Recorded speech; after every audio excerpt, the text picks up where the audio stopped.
तर नमस्कार मंडळी, आम्ही निघालेलो आहोत छोट्या बोटने शिपवरती जाण्यासाठी. इथे आम्हाला सेफ्टीसाठी हे लाईफ जॅकेट दिलं होतं. त्याचं तोंड पहा कसं झालंय. लाईफ जॅकेट त्याला आधीच घालायचं नव्हतं, त्याच्यामुळे त्याला आधीच चेहरा पडलेला होता. त्यानंतर आमचे ज्या बॅग आहेत ते भरायचं काम चालू होतं.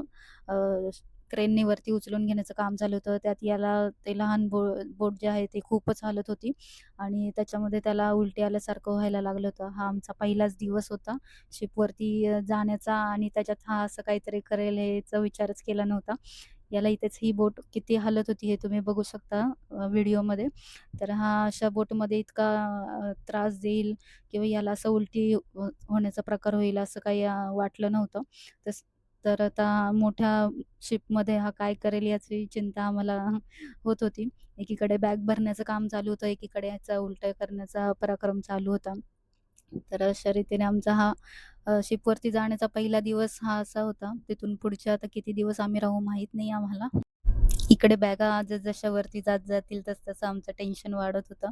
खास म्हणजे माझं, कारण मला त्याच्यावरती लक्ष ठेवायची मोठी जबाबदारी होती. बघूयात